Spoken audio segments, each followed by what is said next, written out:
to find an owner willing to take a chance on him. Now an owner in another sport, Mark Cuban, says Kaepernick and his protest would be more accepted in the NBA. Here's Mark Cuban. I don't know what his status is in the NFL, but I'm glad the NBA doesn't have a politician litmus test for our players. I'd like to think we encourage our players to exercise their constitutional rights.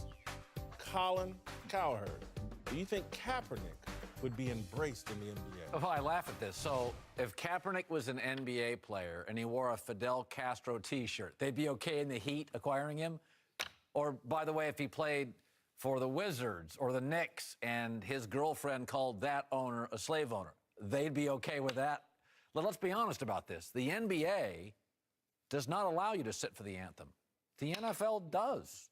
Listen, I know it's popular now to say the NFL, it's draconian, this goes back to what I said about celebrations. Every time they tell me the NFL doesn't allow celebrations, I run that 8-minute clip of guys celebrating and there's no flags.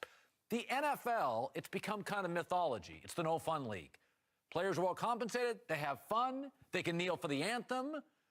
You know, it's Kaepernick who moved out of a contract. They were going to cut him probably anyway, but let's slow down on the NBA's doesn't discipline players ever and the NFL's awful. I don't buy that. You laid it out beautifully. They have a rule in place.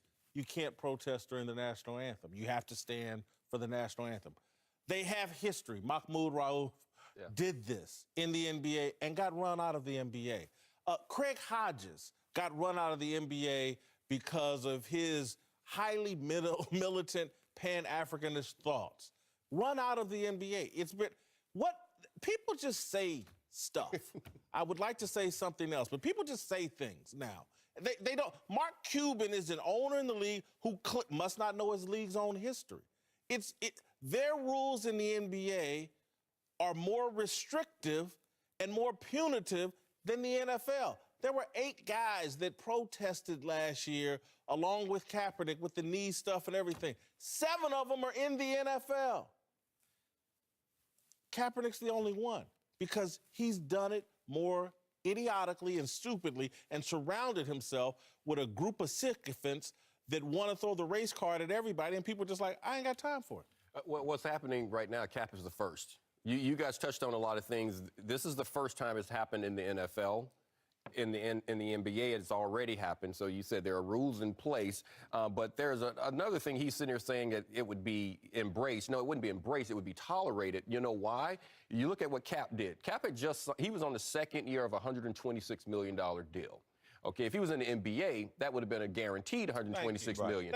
So Cap got released with $87 million on his contract. So Mark Cuban, if there's a guy on your team doing something that you don't like, you owe him $87 million. Regardless, you tolerate it. That's the difference. They're obligated to their players, and the league is not. That's the difference. You know, 100% right.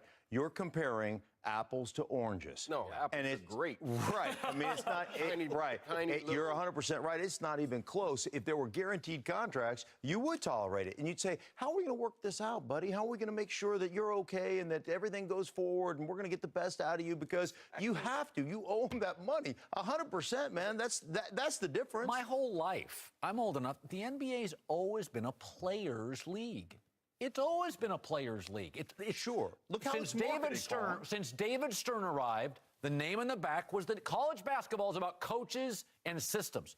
NBA is about stars, magic. I mean, that's the reality of it. By the way, you don't fire in the NFL for all the lack of power the players have. You fire the coach, not Brady. In the NBA, you fire the coach, not the star. Like in the NBA, if you're a star, you run the franchise. LeBron runs the franchise. And ultimately in the NFL, you know what you're rooting for? You're not rooting for stars. You have a few stars, but you're rooting for the laundry, man. Yes. You're rooting for the uniform. But you know, no, go ahead. I want to add one other thing, though. Just add into that. It's a players' league. But the NFL is a more successful league. Yes. And part of the reason why is because it's not a players' league. I was once a player. I was too stupid to know which way was right, which way was left. I was too stupid not to drink and smoke weed and do all kinds of stuff when I was a college player. Young people just aren't as smart as older people. I had to get to be 50 years old to realize I was an idiot at 25. That's what player-run league won't be as successful as the NFL. No, well, you know, it's run by mature people. Yeah, you know, another part of this where Cuban is trying to say how progressive that the league is and how they will do, the NFL needs to catch up. And I agree in some aspects. There are some things that are there. But remember, Sterling was there.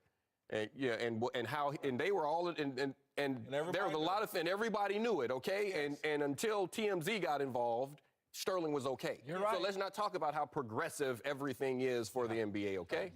Another great point. That's really good points by you today. You had a good weekend.